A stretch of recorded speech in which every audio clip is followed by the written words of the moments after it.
Hi everybody, welcome back to the channel. If you're new to the channel, my name is Rabbi Cass from thesofercenter.com. If you're not yet a subscriber to the channel, hit the subscription button and hit the notification bell. Every subscriber is a pat on the back. It pushes me forward, it shows me the importance of the channel, that people need it, and it encourages me to make more videos. So if you're not yet a subscriber, subscribe. Now, a couple weeks ago I made a video where I showed a film which was run over by a car, and I explained through the course of the video that the parshios inside were intact. And maybe last week somebody called me up. He says, "You won't believe it, my tefillin was just run over by a car."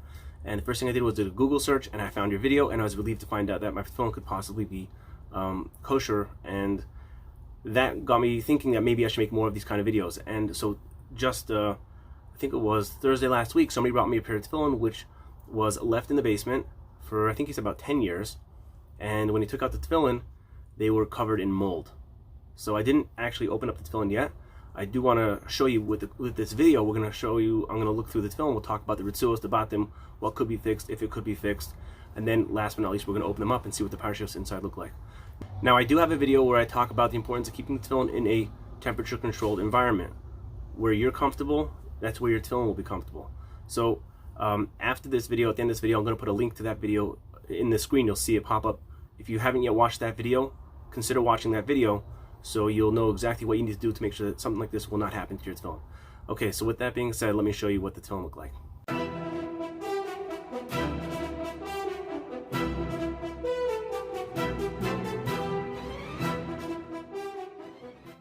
Okay, so I am not going to show you the tefillin bag, although it does look like it's in pretty good shape, just because it has somebody's name on it, and I want to respect their privacy. Okay, but here you can see the tefillin. As you can see, that is like totally ritzuos covered in the mold there. Okay, and you have also the hand tefillin just completely covered in the mold, just like that. Okay, and the basket, you can see all the mold is just falling off everywhere. Okay,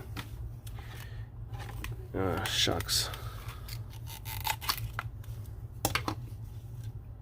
Okay, this is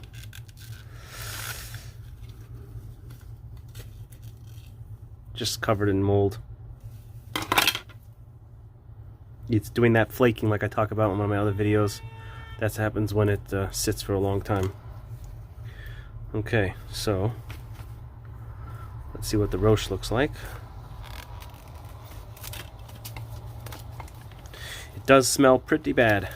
Okay, I'm wearing gloves because I don't want to touch the mold.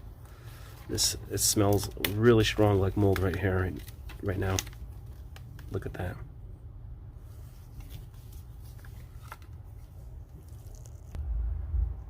Okay, so the rosh bias, the bias from the shell rosh has a little bit of mold on it. I believe that the box can be totally fixed. The ritzuos, unfortunately, are beyond the state of repair. My concern with the box is that hopefully when I'm done painting it and everything, the smell of the mold will be gone. But let's take a look inside, because that's what I'm really worried about, is the parshios inside. I mean, when you see it tefillin in this state of mold just growing all over it, what are the parshios inside going to look like? You know, you can sand off the batim and repaint them, but you can't do that to the parshios. So let's take a look at what the parshios look like. Let me get my knife. Okay.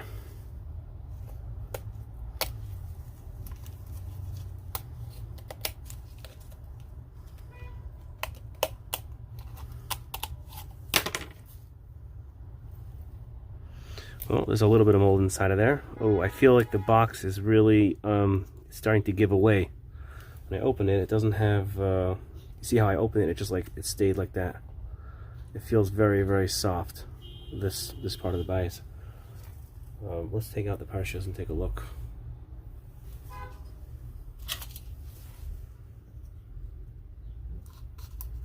Okay, this ritzua is coming, oopsie, I'm not in front of the camera. This ritzua is coming out with a little bit of mold on it. But hopefully the parshios will be okay. Let's just see what's going on over here.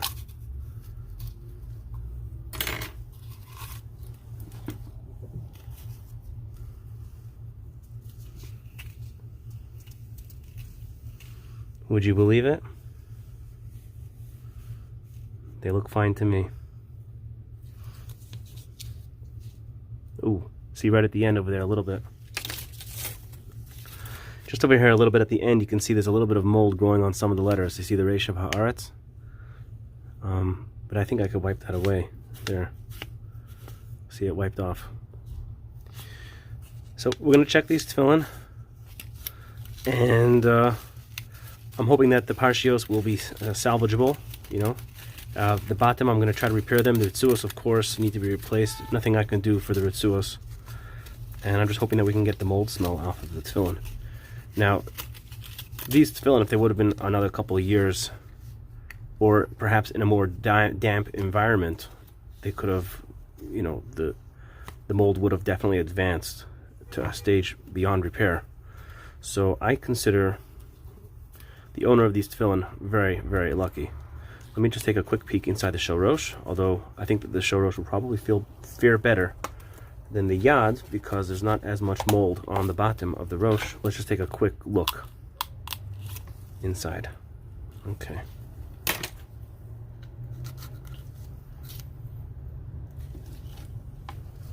Okay, oops.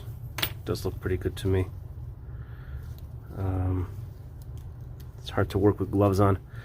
I don't usually work with gloves on. I can't feel what I'm doing.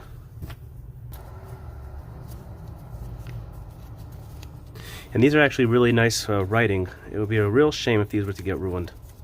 And they do look fine. So Baruch Hashem for that. So the parshas look like they're okay, and that's because the bottom and the ritzuos took the brunt of the damage. So it looks like the ritzuos definitely have to be replaced. The bottom, I'm not yet sure if I'm going to be able to restore them to their former glory and rid them of the mold smell. The parshias, on the other hand, they seem to be in pretty good condition. So, you know, in this particular situation, I'll probably have to do a considerable amount of work on the bottom, and we're going to have to replace the ritzuos. But like I mentioned while we were opening up and going through the tefillin, a couple more years, or perhaps if it would have been stored in an environment which was a little bit more damp, it could have easily progressed to a state where the parshas would have been non-repairable, as well as the bottom. So it's very important to, you know, the tefillin is something everybody gets at their bar mitzvah, but we're shown how to put on the tefillin, but we're not shown how to take care of the tefillin, which is why I made my video, how to take care of your tefillin to ensure that they last a lifetime. This is a video which is very important for everybody who owns a pair of tefillin to watch. If you haven't yet watched this video, I'm going to put the video in the screen at the end of this video. Make sure you go and watch that video. If you have watched it, and you're on a WhatsApp group with shul members from your shul or your synagogue or community members, share the video there. Let everybody watch that video and know how to take care of the tefillin properly, so they don't, you know, come to a situation where something like this happens to their tefillin. Okay, so I hope you liked this video. If you did, give the video a thumbs up. Subscribe to the channel and hit the notification bell so when I make future videos with tips on how to take care of your tefillin properly, you'll get notified. So that other video which I was talking about how to take care of your tefillin properly is on the screen right over here. And check out that video if you haven't yet, and I'll see you on the next video.